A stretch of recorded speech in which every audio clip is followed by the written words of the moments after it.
Welcome along, fans of architectural and American history. This time around, we're going to travel back in time to the early 1900s, and I'm going to tell you the story of the Belnord.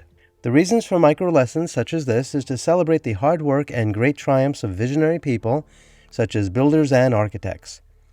It's also to help people understand what the architectural and design elements are when they look at buildings. Also, studying architecture and design can help people increase their powers of observation that can be used in other areas of their lives. So, let's get rolling. The Belnord is an apartment building at 225 West 86th Street. That's on the Upper West Side of Manhattan in New York City. In fact, it occupies an entire city block between West 86th and 87th Streets and Broadway and Amsterdam Avenue. Construction began in 1908 and was completed in 1909. The Belnord was built as a real estate speculation project by the Astor family. The designer was architect H. Hobart Weeks, and he was in the architectural firm of Hiss and Weeks. They were a notable New York City-based architectural firm that was active from 1899 all the way up to 1933. They constructed a number of hotels and apartment buildings, and many became landmark buildings showcasing Beaux Arts architecture. The Belnord is an important early example of apartment house design. You see, it was planned for gracious living and is one of several large projects built at the turn of the century which set the standard for luxury apartments in New York City. On June 23, 1909, a publication called the New York World reported the following. The largest apartment house in the world is being built on a site covering the entire block bounded by 86th and 87th Streets, Broadway and Amsterdam Avenue. It will be known as the Belnord. It will house a community as large as that of many a town. On August 1, 1908, the Real Estate Record and Builder's Guide noted that the Belnord would not only be the largest, but one of the highest grade apartment houses in the world. Now, let's check the building out. From the street, you can see that it is 13 stories tall, and it features Italian Renaissance-style decorative elements. Now, checking out the lower section, you can see that it consists of the first 5 stories. It has a smooth limestone rusticated base, and above the 3rd floor is a band course, and there are storefronts and entries on all sides. The middle section has 7 floors, 6 through 12, and with the exception of the corners are covered with brickwork. The corners have rusticated quoins enclosing one stack of windows and a large cornice. There are band courses between the 5th and the 6th, and the 12th and the 13th floors. All sides of the building have an asymmetrical assemblage of different sized windows with varying enfranchisements and embellishments. The windows on the 6th through the 12th floors have slightly arched tops. And as you can see, none of the windows have balconies, and there are festoons on the corners of the 11th and 12th floors. The top section consists of the 13th floor, which has handsome, decorative panels beneath the cornice, which tie the corner windows together vertically. The windows of the top floor are separated by decorative panels. The building is crowned in a very grand manner with a dentiled cornice.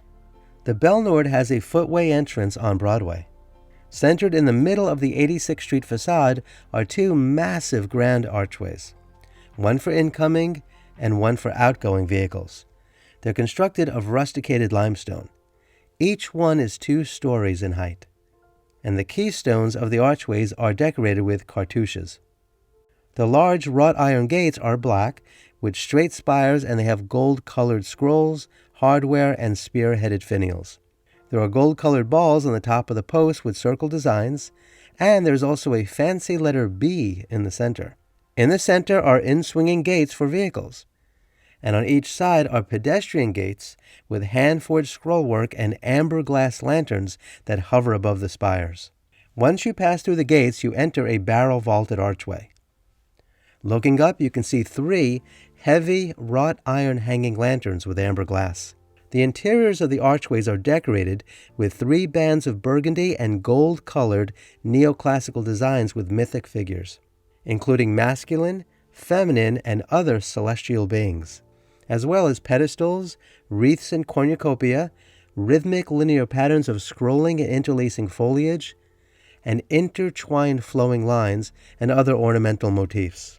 On the other side of the entry is the building's legendary 22,000 square foot courtyard. It is 94 feet wide by 230 feet long. It provides its tenants with a priceless sense of privacy and security. The building's courtyard-facing facades are entirely rusticated. There are double stacks of bay windows in the center of the east and west walls, and there are single columns of bay windows on both the north and south facades. The north and south walls also each have one column of high windows in their centers. There is a long driveway that allows automobiles to turn around within the courtyard. Once upon a time, it allowed horse-drawn carriages to turn around. In each corner are copper-topped awnings that lead into the lobbies. In the center of the courtyard is a large formal garden with benches, and there are mature flowering trees and shrubbery. It was created to provide tenants with a private park. There are 12 ornamental lampposts that provide lighting for the interior space. An early advertisement for the building said that its courtyard plan eliminated, for all time, undesirable elements and the possibility of intrusion. The New York Times noted on September 4, 1908, that a remarkable feature of the building will be its sub-courtyard, which will lie beneath the central courtyard and will be lighted with skylights and gratings. It also added that no tradesmen's wagons will be allowed to drive into and stand around in the main courtyard, but will drive down into the sub-courtyard by means of an inclined driveway from 87th Street. As previously mentioned, there are separate elevator lobbies that are reached through the courtyard, and that, of course, is how residents reach their apartments. And so this doesn't get too long, I will cover the interior of the building in another micro lesson. But for now, I will point out that when the Belnord was built, the 175-unit building was promoted as being the largest multiple dwelling in the world. And apartments range from 8 to 14 rooms with rents of $175 to $500 a month, and that was pretty high for the period.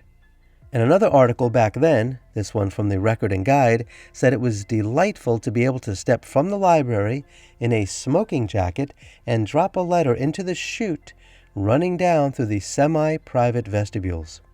The New York World at the time said the Belnord will contain 2,080 rooms, and the number of occupants, including servants, will be 1,225. The Belnord was designated a New York City landmark in 1966, and it was added to the National Register of Historic Places in 1980. The building was acquired by Extel Development Company in 1994 for $15 million. For the next 20 years, Extel fought to deregulate the building and remove its rent-stabilized status. In March 2015, the residential portion of the building was sold to the HFZ Capital Group for $575 million. HFC hired architect Robert A.M. Stern to renovate 95 of the building's apartments, which would be sold as condos for a total value of over $1.35 billion. In the summer of 2021, an American mystery comedy series entitled Only Murders in the Building was filmed at and takes place at a fictional building called the Arconia. It follows three strangers, played by Steve Martin, Martin Short, and Selena Gomez, who share an obsession with a true crime podcast.